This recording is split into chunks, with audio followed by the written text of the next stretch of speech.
Hello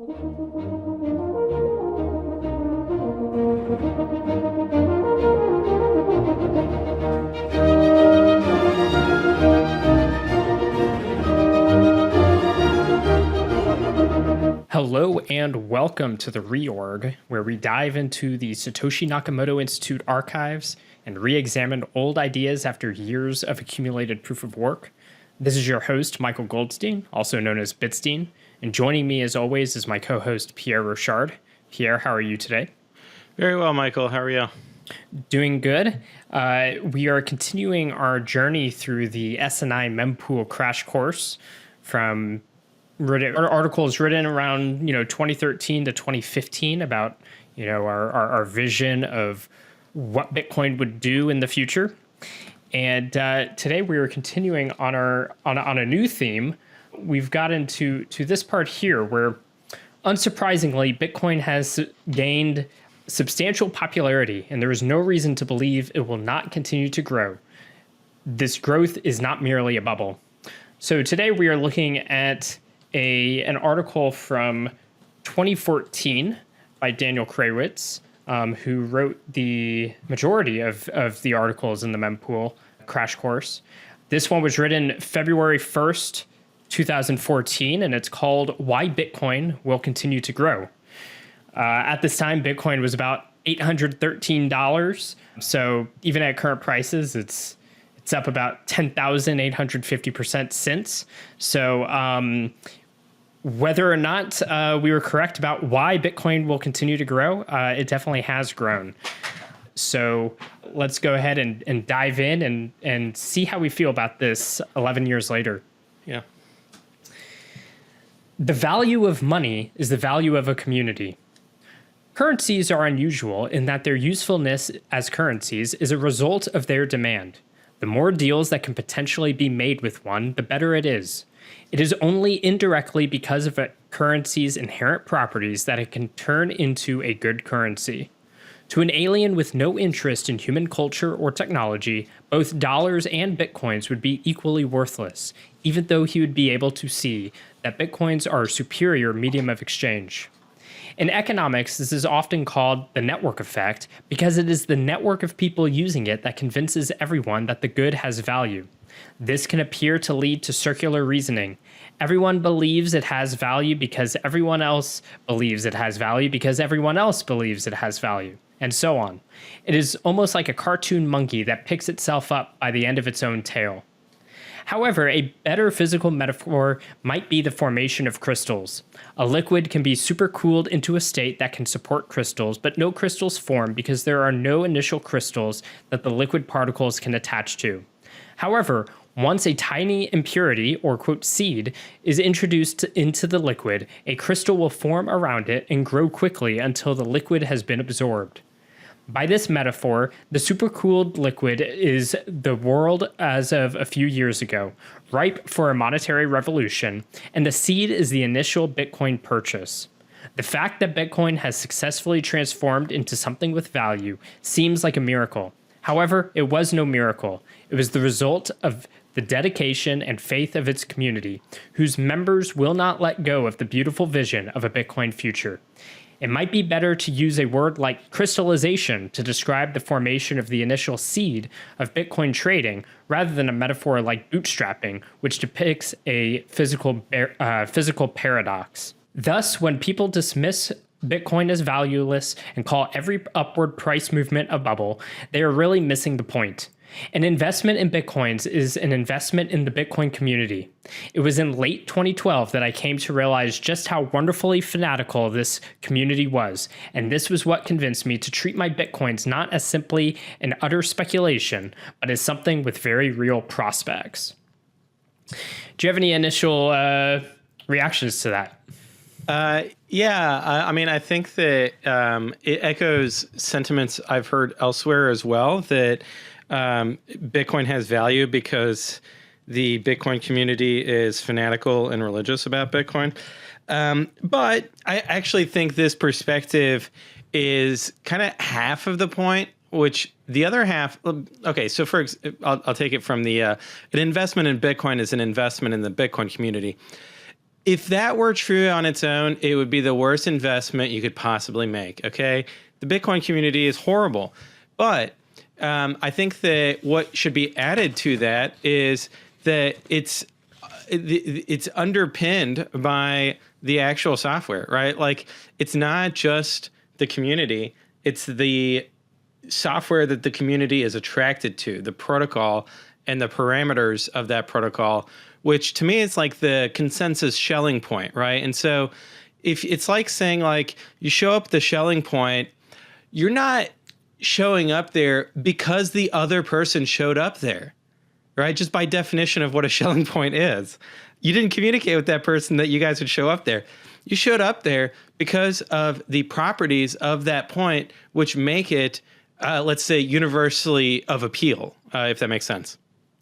Yes. So I think this shows that, I get the sense through Daniel's writing that he tended more towards the collective hallucination view of money, looking at it from a very abstract point of view, which, many Bitcoiners have a problem with that, actually myself included. However, when we do look at the Austrian literature, it tends not to be focused on the particulars of which commodity. It kind of gives reference to different properties of why the metals, basically its hardness. But, primarily it's about an abstract view of media of exchange. And I do think that, yes, like you're saying, the real properties, they do matter. So value is sort of, like he said, indirect from the properties and based on demand, in the sense that, you can value any good however you want, but different goods that have different properties are going to be able to have different ways of different capacities to deal with that value. And I think, none of us in the Bitcoin world were really talking about things like stock to flow, for instance, until Saifedean wrote his book. And stock to flow itself wasn't so much something that came up a lot in Austrian literature. It came from or at least it was sort of developed in an economic sense in the gold world by Antal Fouquet, who was an Austrian fellow traveler who wrote a lot about gold as a money. But I think that one of the reasons why, as a qualitative concept, so to be clear, not talking about the quantitative model, but the qualitative concept of stock to flow helps us see some of the objective properties of a good that allows it to actually absorb that demand that comes its way. Because obviously, people can place all kinds of value on pencils, but if everyone was trying to use it as a medium of exchange, it would not work out so well because anyone could make as many pencils as they wanted as the price went up. Fiat kind of gets around this because only one issuer is actually allowed to issue the fiat. And, the benefits of using such a liquid good outweigh the fact that they abuse their issuance. So I would say that the properties kind of do matter, and we should take that seriously. Additionally, I would say that despite all that, the community is horrible. You could even say that it doesn't exist if you take these sort of beauty on, anti-we stance. Like, the word we doesn't even exist. There's not really a single community. It's just a bunch of people who have discovered Bitcoin and desired to use it in various ways.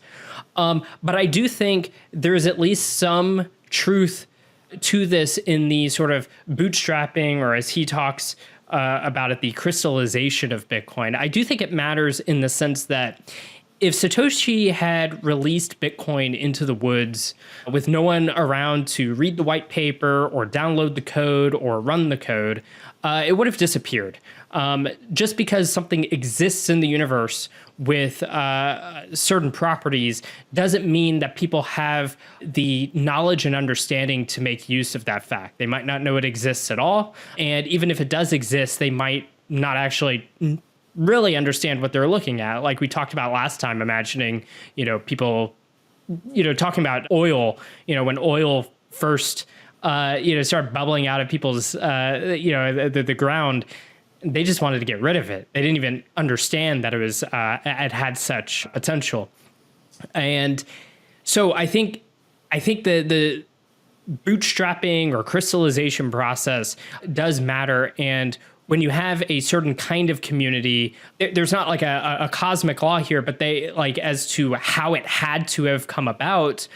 But those people do build these sort of structures of production towards understanding what Bitcoin is and trying to help people develop the entrepreneurial alertness to be able to make use of what they're seeing as a medium of exchange. So I hesitate with him to see it as equally worthless. I think an alien, if they came down to Earth and they saw Bitcoins versus dollars, I assume those aliens would have gotten there because they have a highly effective division of labor that allowed them to engage in interstellar travel. So they probably have a pretty good understanding of what money is and use money themselves. And if they saw Bitcoin, I think they would quickly understand its properties as being better as a medium of exchange and be able to think of why it would be growing. But for us who are still trying to figure out this money thing and come to grips with new assets that arrive on the market, it does take a community.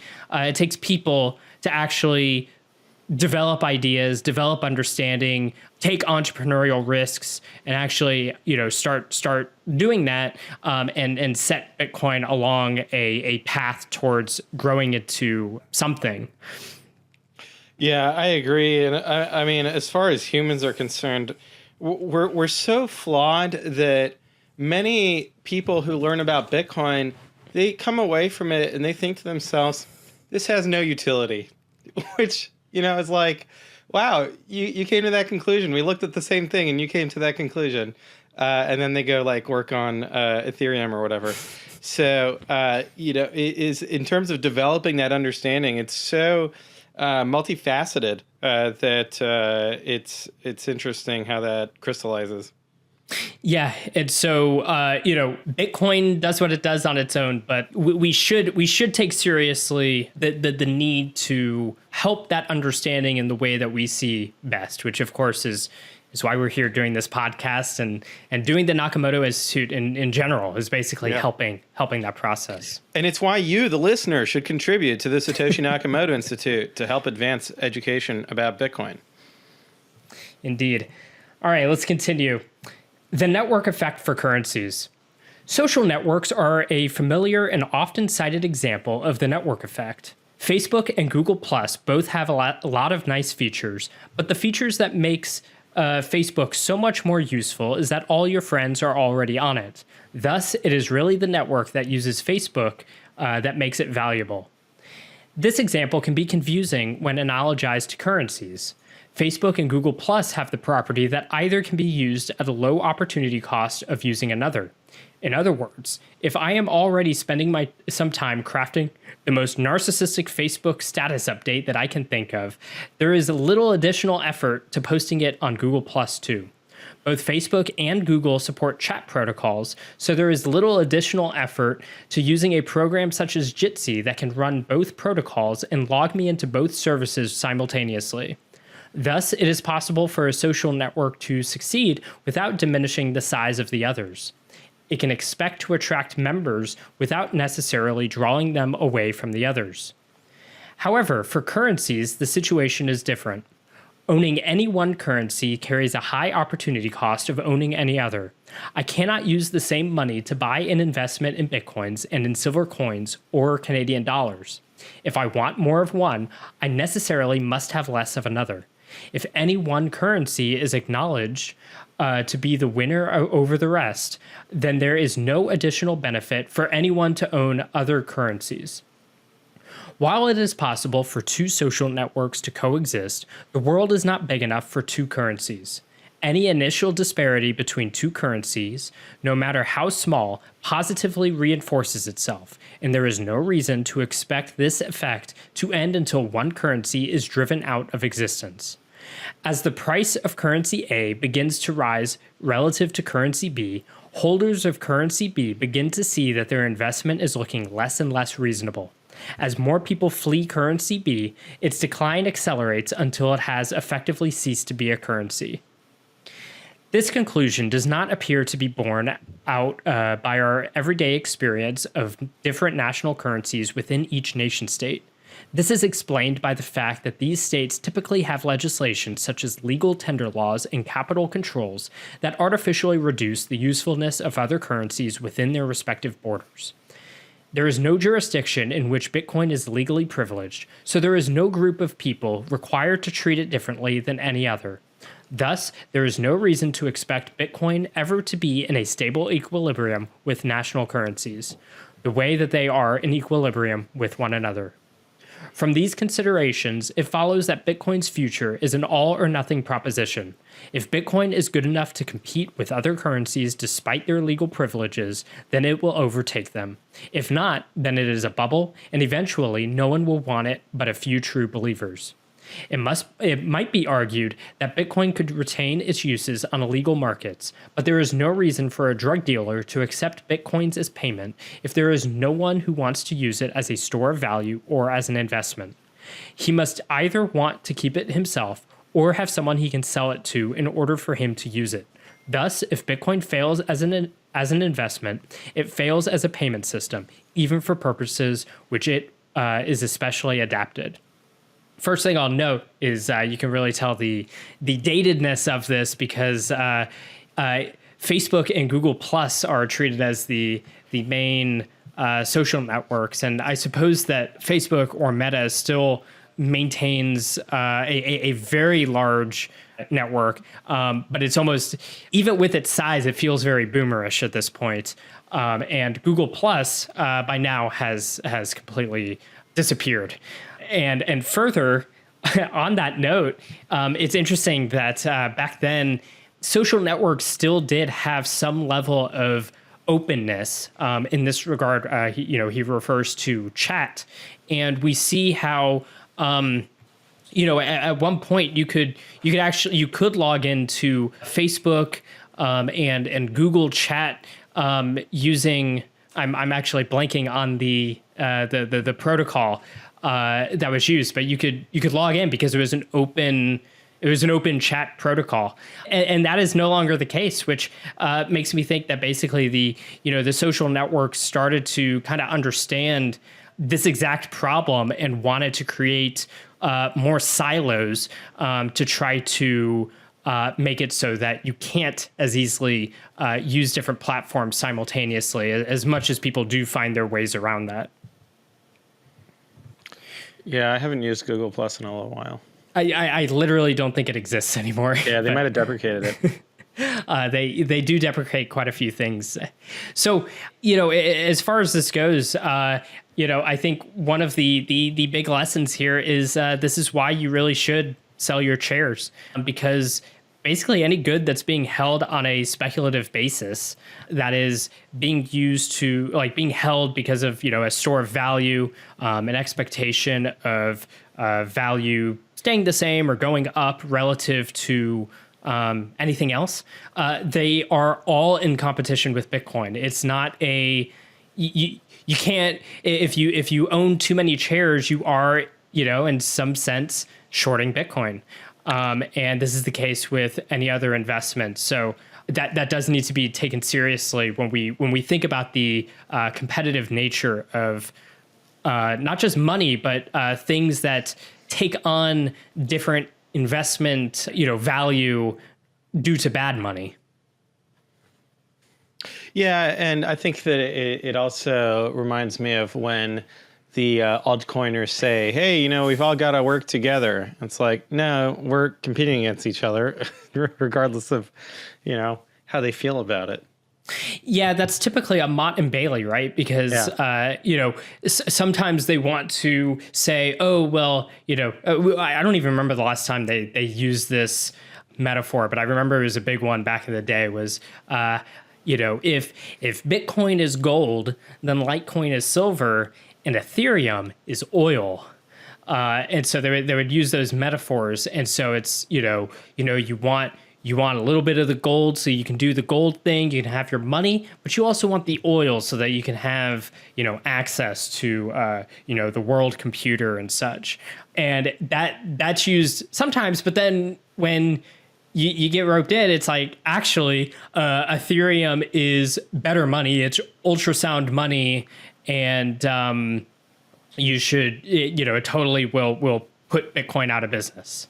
So I think Bitcoiners are a little more honest about the competitive nature here, honest and or just actually understanding the dynamics at play, because you really can't have both insofar as the monetary aspects go. So yeah, I mean, I think this is a very important point though for understanding monetary competition, that growth in one money necessarily means shrinking of another, even if just at the margins. So obviously, like if I take $20 and I go buy, I guess right now, a little over 20,000 sats or whatever, is that making a huge dent in the entire global financial markets? Yes and no. No, in the sense that it's only $20, so it's not really that big of a dent in the dollar at that margin. But on the Bitcoin side, that's 20,000 more sats in the entire network that would be going straight into cold storage and being held with reservation demand. So that does have an effect on the growth of Bitcoin. And over time, this speeds up. Because, as Bitcoin grows, 20,000 sats means a lot more in terms of dollars. Even the fact that a dollar is vaguely 1,000 sats is unheard of. It's crazy relative to where it was when this article was being written. So I think that's important to understand. Later in this series, we'll get to hyper Bitcoinization, where we really get into that. But finally, there's the stuff about national currencies, as well as basically could it retain its uses on illegal markets.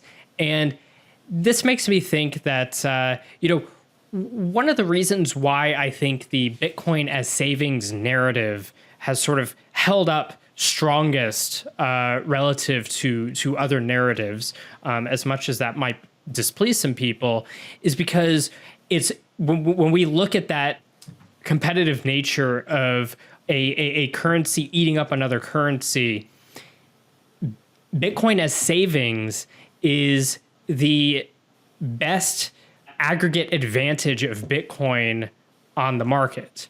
And it makes it most capable of actually going through this process of growing, because there's not really any other monetary good, save for maybe gold, but even then it's really not as good as a store of value as just like the S&P 500 or something.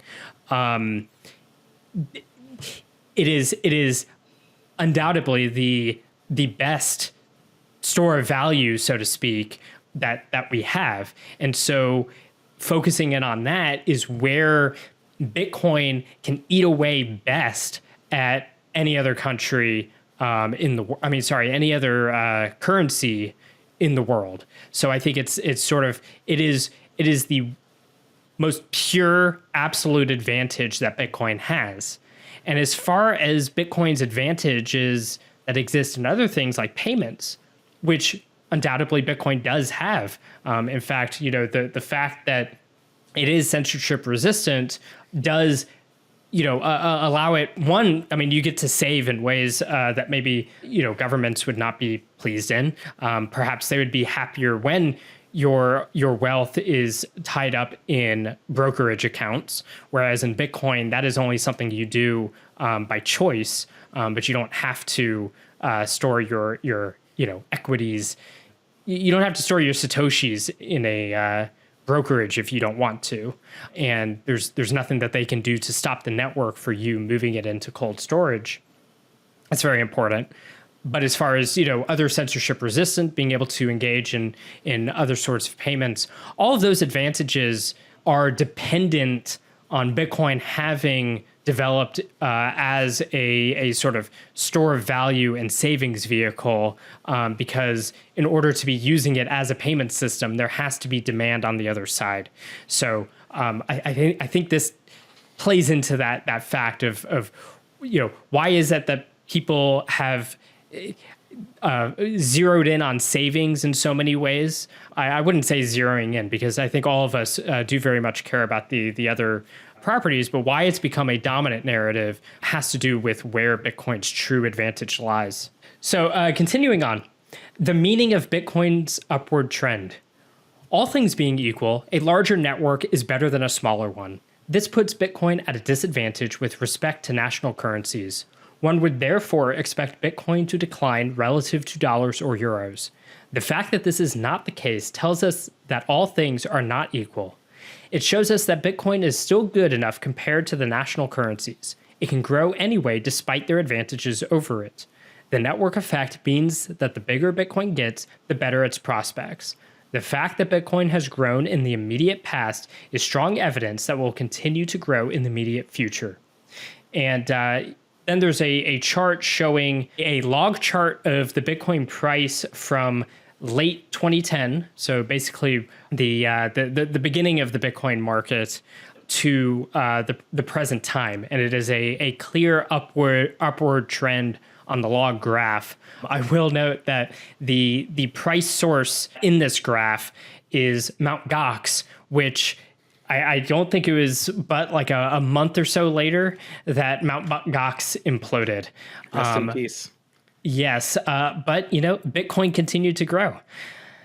So continuing. Yeah, despite the people who said that the experiment was over, it turns out one custodial exchange going out, even if it's the biggest one, does not mean Bitcoin's over. Yes, so that's not going to be covered in this article because that happened just after the article. Yeah, but I do think that is a very important point, showing that the properties of Bitcoin were much better than singular exchanges. So continuing on, a possible objection is that Bitcoin's demand is mostly investment demand rather than demand as a currency. Therefore, the objection goes, it is no longer the case that Bitcoin's demand is self-promoting. However, a currency becomes more useful as a result of any kind of demand, not just demand as a currency. I would bet that most people who are invested in Bitcoins today would be happy to get more by trading goods and services for them. They are also happy to serve as a facilitator for Bitcoin trades via the dollar, which is effectively what happens when a merchant accepts Bitcoin as payment and then immediately converts them to dollars. Thus, their investment demand enables more use of Bitcoin as a currency. By merely investing in Bitcoin, they enable more potential trades and make Bitcoin a better currency. The interesting thing here is that we should expect the advantages of the national currencies over Bitcoin to decline as Bitcoin grows, and eventually to become disadvantages. Therefore, not only will Bitcoin's expanding network further drive its growth, but the declining networks of its competitors will as well. Based on this, my prediction for Bitcoin's future growth is not just exponential growth, but faster than exponential growth. If it is successful, I predict Bitcoin will take over the world faster than anybody expects, including myself. This prediction has been borne out in my own case. I am continually astonished by Bitcoin's successes. Now, one of my biggest fears in writing about Bitcoin is that my predictions will come true before I can publish them. So, do you have any thoughts beyond Mt. Gox? Well, I mean, I think that we all think Bitcoin's going to take over the world very quickly and, faster than anybody else. But I feel like, 11 years later, it's directionally true. It is faster than anybody expects, but it's not faster than any of us expected. I think it's slower. I don't know if you feel differently. No, I basically agree. I think I think an important point here, and this is a common refrain for us because what he's saying from the beginning, that money gets its value because there's more potential for trade and such. It's effectively, just he's saying liquidity, and growth in liquidity begets growth in liquidity. And there's not really a natural or sort of fiat equilibrium for Bitcoin. So we can sort of expect that, to continue. But yes, I agree that this idea that he comes to at the end, I think it's all great until the end, which, some of this is slightly tongue in cheek and just being exuberant. Yeah. But it's still worth talking about, 11 years later, which is Bitcoin can theoretically win overnight. However, it has its natural limits. One of them would be just, the fact that people do have to sell Bitcoin, or as there's a wealth effect, people, so you have miners selling because of capital expenditures. Less and less, though. And less. You have people who, as they get wealthier off Bitcoin, they feel that wealth effect and want to go invest in other goods or purchase more consumer goods or whatever it is that they want to do. So there's Start sort of an altcoin, which is hilarious, right? Like, how many have done that? Yes, many of the OGs that got in and bought a ton of Bitcoin before I had even heard of it, went on to do that. So I mean, that's a phenomenon that's going to have to be studied in and of itself, and how we can learn to try to develop the virtues of not letting that happen to us. But other limits that exist, I think maybe the two most important ones is like information asymmetry. So in terms of actual knowledge and understanding, and then the actual liquidity of the good. So information asymmetry, like we were talking about earlier, you don't just you have to actually go out and teach people how this thing works and make sense of it, especially because it's not always analogous to the types of money that they're used to. Maybe for like a real old timer, they, greatest generation or so, silent generation, there's an understanding of just kind of like putting money under a mattress and, not using credit cards and stuff like that. But other than that, the rest of us have all been living in the shadows of fiat money, and Bitcoin is very different from that and requires a lot of sort of technical knowledge to really feel comfortable with it, or often does. And so there's just like a lot of asymmetry, like we were saying, how you can basically lead a horse to water. You can even get them to like really understand Bitcoin, and then they still are like, well, this doesn't have any utility. They don't really see it. So there's a ton of information asymmetry out there that has to be taken into consideration. And this is something that takes time. There's a real time component to all of this. And I think the other one is liquidity, where you actually do need a certain level of liquidity for certain economic behavior to be actually possible using Bitcoin. So you might have a very large actor who, maybe doesn't have adequate foresight about Bitcoin. It might take until Bitcoin is, much bigger for them to suddenly look at it as something that mattered. I think an example of that would be Michael Saylor, who has been the CEO of a public company for, I think he's the longest running, CEO of a public company. And in 2013, so, 6 months before this article was written or so, he was seeing Bitcoin as just, some gambling thing, and it was probably going to go away. And it wasn't until Bitcoin had grown enough in liquidity that in 2020, when various crises were hitting, he was able to re-examine Bitcoin as a serious matter. But I don't think that MicroStrategy would have been able to even really consider Bitcoin that way if in 2013, even if he wanted to. So even those who do have adequate foresight to see that Bitcoin can reach a certain potential, it has to actually get there before certain things that they want to do are actually possible on the market. That's right. So with all of that, I think we need to take that the information asymmetry seriously. So we have to take that into consideration as we're educating people. and have the patience of people taking their time to learn about Bitcoin. All that being said, still, I would say hyper-Bitcoinization is real.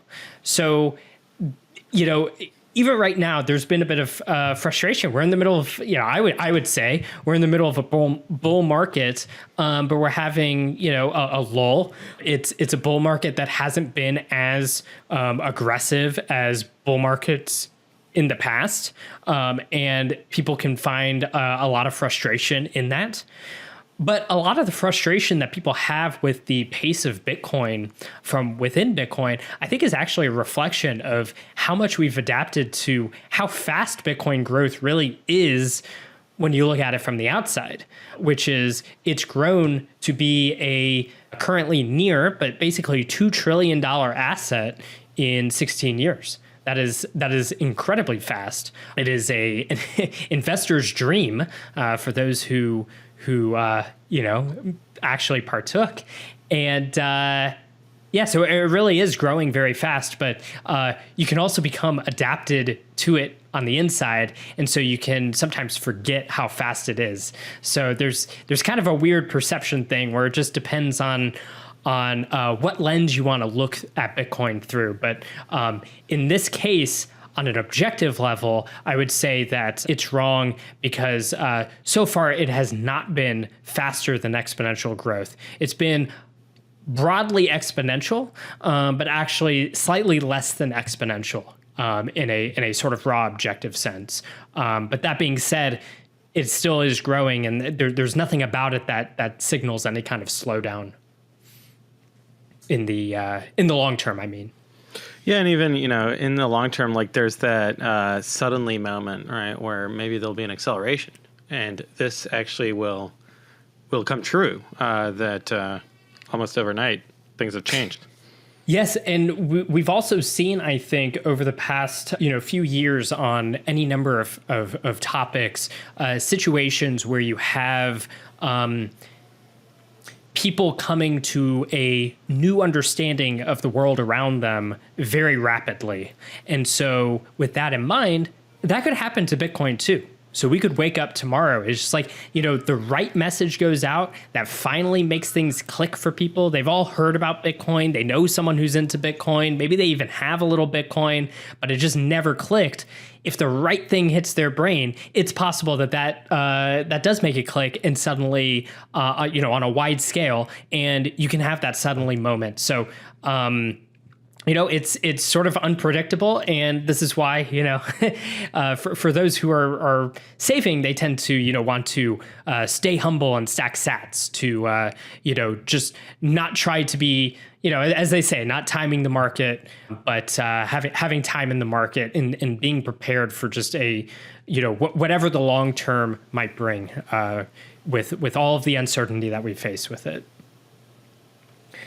Yep. So continuing on, last section, the end of the trend.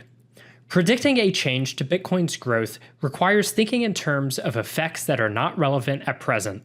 This makes things difficult because it is hard to say what will become relevant first. It could be, for example, that Bitcoin's growth will outpace its technology and the network will become congested enough that it hampers the adoption rate. If there was a concerted effort from governments around the world to destroy Bitcoin, this could greatly hamper Bitcoin's growth as well. But at this point, I doubt it could be stopped. For now, at least, Bitcoin's present trend is self-reinforcing with no equilibrium in sight. And I have a question for you on the congestion thing, because you're probably one of the best people to speak on this. As far as the government one, though, I want to point out, this is 2014, and what's interesting about how that statement is said, I really do feel that, by 2014, things really did start to feel much more like this thing can't be stopped.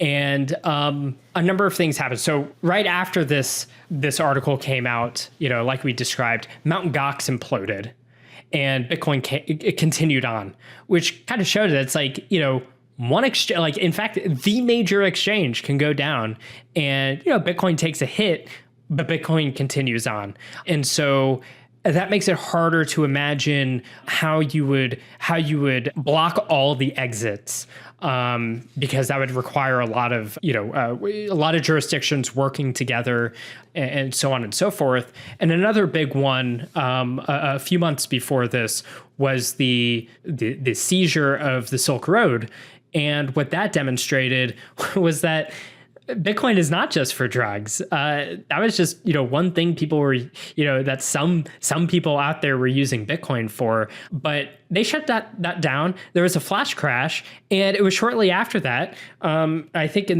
the around then, that Bitcoin was going up to $1,000 for the first time. So in some ways, the seizure of the Silk Road was a bull signal, because of its role in showing that it's not just for drugs, it's not just for criminals. There's something much more going on here. And so with that, I think Daniel is sort of right. It's like it's possible that the concerted efforts from governments around the world could destroy Bitcoin. And in 2012 and even 2013, there was probably more of a feeling like this was possible. But I do think that 2014 was the start of really feeling like, I don't know that that's actually possible, which we could also get into from a present perspective, because of course that's not saying that we want concerted efforts from governments to try to destroy Bitcoin, but just a recognition that Bitcoin has a sort of sovereignty unto itself that allows it to continue. So I guess let's start with that, if you had any additional comments, and then we'll get to the congestion question. I meant to say those are both very big questions. So on the government part, I think that there's like three ways of looking at it. The first is the libertarian view, which is also actually, it's horseshoe theory to the chartalist view of, yeah, of course governments will try to ban Bitcoin because they want to have a monopoly over the issuance of money. They want, so they want to be the sovereign, so they'll try to ban Bitcoin. And then there's the what I would describe as the paranoid view, which don't take it personally if I call you paranoid, right? I'm just psychologically describing you, which is that they won't ban Bitcoin, but much like firearms, they're not gonna ban firearms for everyone. They're just gonna ban firearms for you, and they will have guns and you won't. And so that view is like, it comes up when we're talking about strategic Bitcoin reserves or Bitcoin ETFs, where the argument is like, yeah, they're trying to bring all the Bitcoin into the institutions and then remove it from the people by having KYC AML laws and anti-privacy laws and seizing it. And so, it's going to bifurcate into a tale of two worlds. And then the third view is, I would argue, my view, which is basically that they would fail at all the above. And so in practice, what ends up happening is that, yeah, governments do adopt Bitcoin because it's in their self-interest to adopt it. Yeah, they might try to stop other people from adopting it, but because it's permissionless, it's so hard to stop other people from adopting it that they won't succeed. And that eventually what happens is that, and maybe this already happened, I'll leave that to the listener. Eventually, Bitcoiners are so powerful and influential within society that they take over the levers of government, and then they start running a Bitcoin, democracy, if we want to call that, constitutional republic, right? Republic, yes. Let's respect the audience. Those are the kind of different perspectives I see, and I think the last one is most descriptive of reality. Yes. So, and there are some articles that we're going to do later on that talk more about the dynamics of banning Bitcoin. So let's put a bookmark in that for now. And move on to the other question, which has to do with the sentence. It could be, for example, that Bitcoin's growth will outpace its technology and the network will become congested enough that it hampers the adoption rate. You put together a document, and I actually don't remember who it was for, but it was on the dynamics of transaction fees. Can you talk about how your ideas there and how it relates to congestion and Bitcoin adoption? Yeah, absolutely. So the reason why we have to have congestion is because we want the network to be decentralized. So if the network was architected such that there were no limits and thus you didn't have any congestion, right? Because anything that got proposed got through, then the cost of running a Bitcoin node would become so astronomical that only big tech, the NSA, enter your own bogeyman here, would control the nodes. And then from there, they would control the monetary policy and, they can create trillions of Bitcoin out of thin air. So the having the resource constraints or limits on how big blocks can be makes it so then when there's a lot of demand to use the network and there's a fixed supply, that does cause transaction fees to go up. And I think that's beneficial in two ways. One is that it punishes the attacker. So the more intensely they want to attack Bitcoin through, which is, it's kind of like a denial of service attack. They're just spamming the network. That becomes very expensive. And then they're paying all this Bitcoin, out as transaction fees to Bitcoin miners who are just burning electricity. And so it's really a great exhaust vent for that kind of attack, which would otherwise cripple Bitcoin nodes. So it attaches an economic cost to attacking the network and makes it self-defeating. The other part of it too is that if and we can get into this debate, but look, folks, we can kind of tell the difference between spam and legitimate economic activity. And so if it is legitimate economic activity that is bottlenecking, then we can turn to, okay, what actual real technological solutions would address this particular problem? And what I think has actually one-shotted the problem is the Lightning Network. And it has been so successful that now there's times where people complain that there's not high enough transaction fees. There's not enough on-chain activity. It's all these small payments are happening on Lightning instead of on-chain, and that we need to have an on-chain economy. So now we've flipped completely in the opposite direction of we need to find additions to Bitcoin script that will incentivize people to use Bitcoin on chain, which I find humorous because it wasn't so long ago we were trying to figure out how to handle all this volume.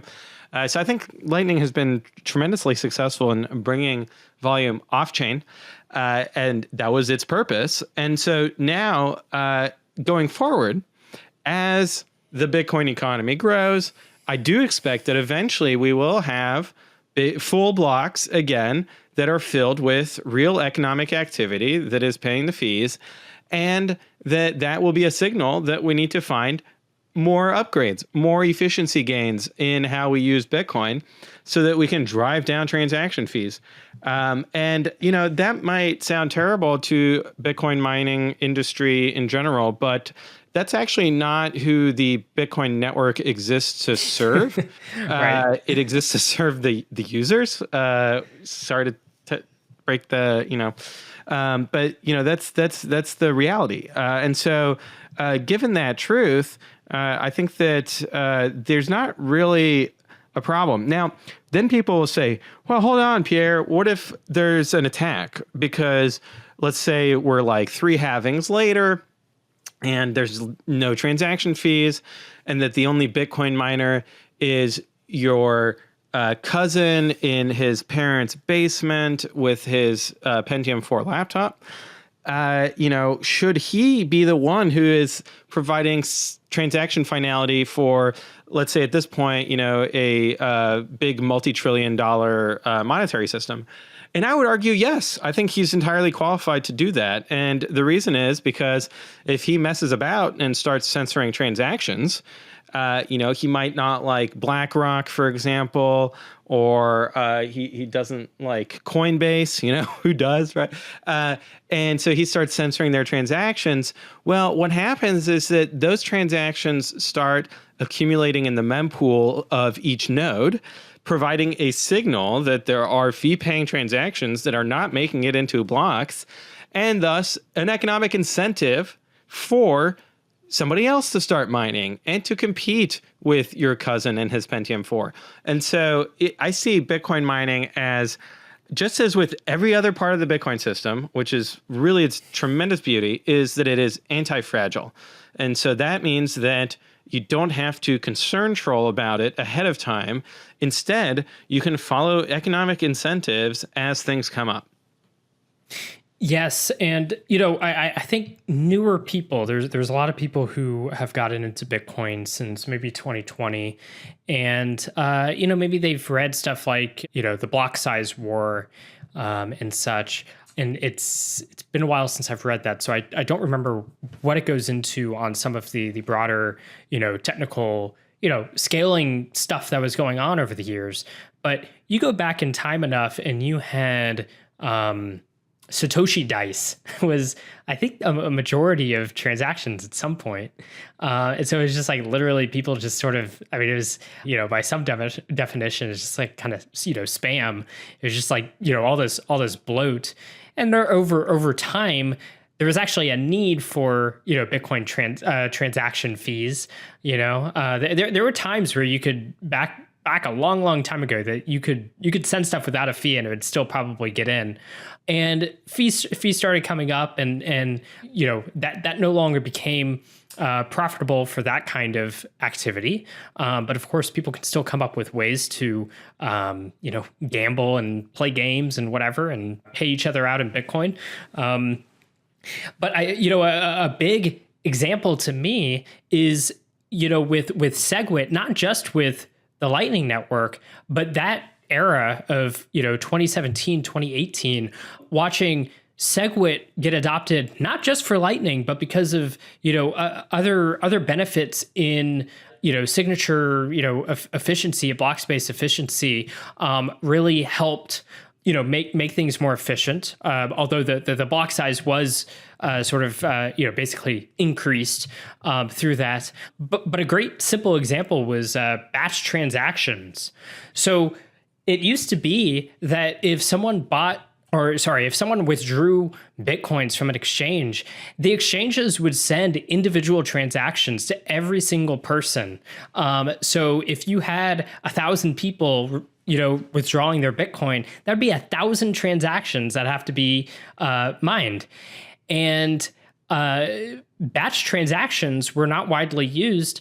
And batch transactions basically allow you to have, multiple inputs and multiple outputs, for many different people. You don't just have to send to one person. You can set up, 1,000 outputs, to all the different people. And this actually reduces the size of the transaction. So it's way more efficient. And you can find, it should be on the Bitcoin wiki. There's a page on batch transactions, and you can see some graphs. David Harding had written it back in the day, and it was a very good article about just how much is gained from batch transactions. And it was within that time, especially as the price of Bitcoin transactions was, going very high, tens of dollars basically for a Bitcoin transaction, which was sort of unheard of in fiat terms before in the Bitcoin world. That was exchanges don't want to pay that, and it's also not really a good look always for the exchange to have to put these fees on the customer. But so a lot of exchanges started adopting batch transactions, and if you've withdrawn from pretty much any exchange at this point, you'll notice that you are one of many outputs from that exchange in a transaction. And that's because everyone decided, hey, I need to start using the block space much more efficiently, so it's cheaper for me, but still does everything that is needed. And so that was a big change, and it was surprising kind of how long it took for that to percolate. And even after SegWit was adopted, it still took a long time, especially for Coinbase, to adopt the technology. But over time, we did have a lot more efficiency, and it's worked well. And we still now have times where the markets have certain circumstances where we were able to clear the mempool, just recently.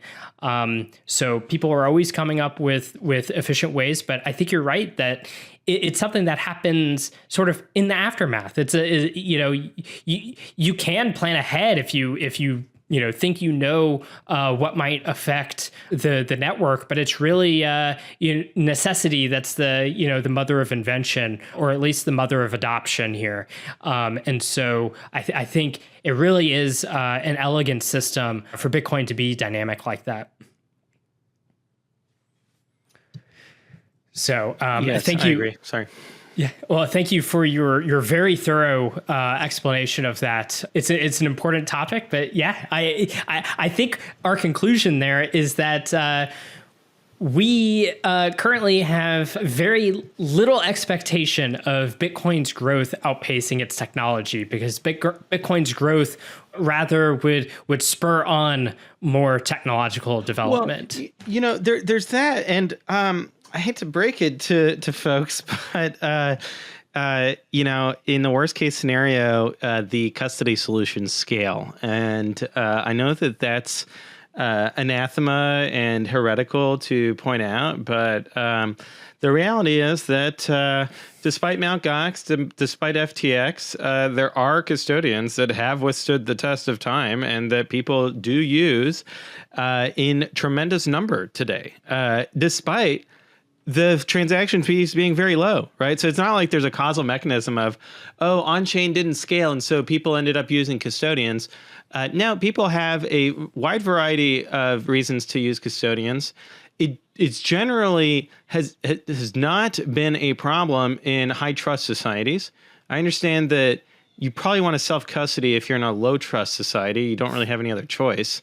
But where people do have a choice, they've been choosing third-party custody to, I don't even know what percentage to put on it.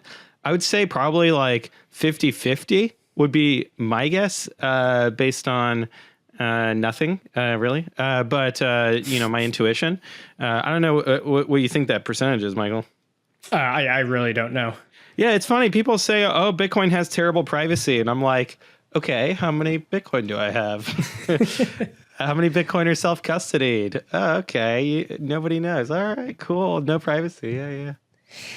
Yeah. So I think, yes, I think that you're right.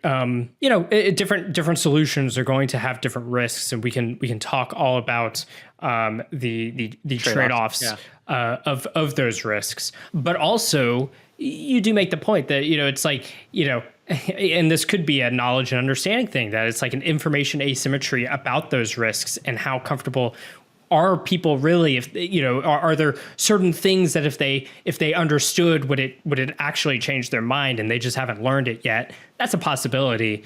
But also, insofar as you have even things like exchanges, a centralized exchange to operate a large book, that's beneficial as scaling, so to speak, because of and dealing with congestion, because of the fact that all of the trading can happen off chain. So it's like all the traders doing their thing, which we tend to kind of shame a bit. We're much more interested in Bitcoin as a savings vehicle than as something that you should be day trading. they don't have to gum up our nodes with their day trading because there's exchanges. So I do think you're right that something that Bitcoiners should think about from a variety of angles, but think about institutions, human institutions as a sort of scaling solution, and like what can the what can human institutions actually be capable of offering? And I do think that it's a lot more than a lot of Bitcoiners and various strands of libertarians and such would like to think. I do think that there's more to human institutions than that. Well, I think that the let's call ourselves the early adopters of Bitcoin have a selection bias where if you're into Bitcoin today, you're probably not the kind of person that would say, I'm terrible with computers, Right. You might even have installed Linux on your parents' computer when you were in high school. So it's like that. And then they're also like, we are young. And so it's a combination of like tech savviness and willingness to take some risks, because we like to say, Bitcoin's trustless. You shouldn't, you should use Bitcoin so you don't have to trust anyone. I'm sorry, folks, you still have to trust yourself. You self-sovereign, yes. That means that self-responsibility as well. And to go to someone and say, hey, I know that you don't trust yourself with computers, but you should self-custody. As long as it's not coming from a place of like low self-esteem that is, needs to be treated or something. But if it comes from a place of humility of like, I don't trust myself to hold my own keys, and I want to figure out a solution that doesn't involve that, but that still has reasonable, let's say, assurances that I will have financial exposure to Bitcoin and that I will, have an increase in purchasing power from it doing well. That's a conversation to be had. It's not. I think that from a product person perspective, put on my product hat. How much are you going to argue with the user that they're wrong before you accept that they are taking a different path than what you want them to? Yeah, and custody is something that does take a lot of responsibility, and it's easier to deal with that when maybe not even just writing. Installing Linux, but actually writing, software that deals with cryptographic keys and signing transactions and stuff like that. That person's going to have a lot more confidence in dealing with key material and such than someone who doesn't have as much of a technical background. So in some sense, even with all of the the risks, the worst one is shooting yourself in the foot. That's the biggest risk in Bitcoin.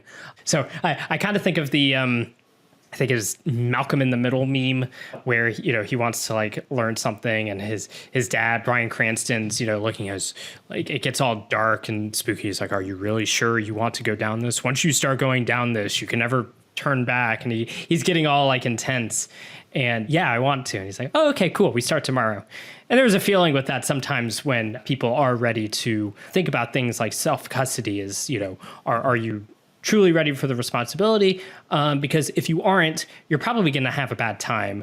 So you have to actually be prepared to take that on and have a willingness before it's worth it. But even if you don't have those feelings yet, even if that's something that perhaps you should start to feel, maybe that's how we'd feel about it. Even so, we shouldn't leave those people behind. We shouldn't say that it's like you don't get to have any exposure to Bitcoin, even though you understand all of the economic benefits of it and you see the promise of Bitcoin for society at large. It seems pretty honestly almost like antisocial and negligent to tell that person, well, that's nice and all that you are totally on my side and want to see the better world that I want to see, but because you haven't studied computers as much, we're leaving you behind. That's not really the attitude I would want to take.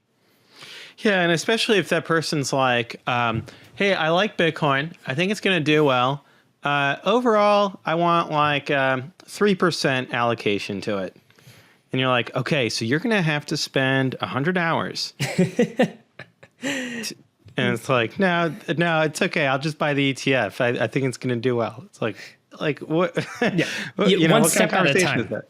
What's the saying in El Salvador? Is it paso a paso? Yeah, step by step. Yeah, step by step. I think that's an attitude we should take towards a lot of things, including dealing with network congestion and overcoming these problems. And this is the beauty of having market signals, is it tells us, what steps might we want to consider next.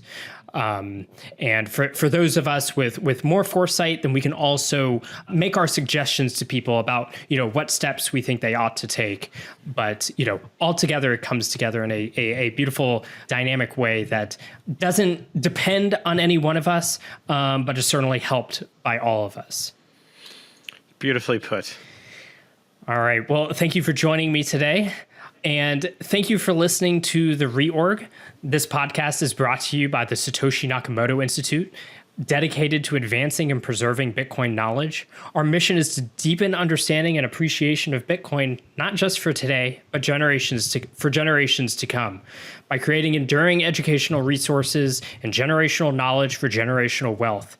If you enjoyed the show, please support our work by sharing links, deepening your own Bitcoin knowledge by exploring and studying the S&I archives, and contributing sats. As a 501c3 nonprofit, we rely entirely on supporters like you. Whether you can give a few Satoshis or a few thousand Bitcoins, your contributions enable us to continue educating current and future Bitcoiners worldwide.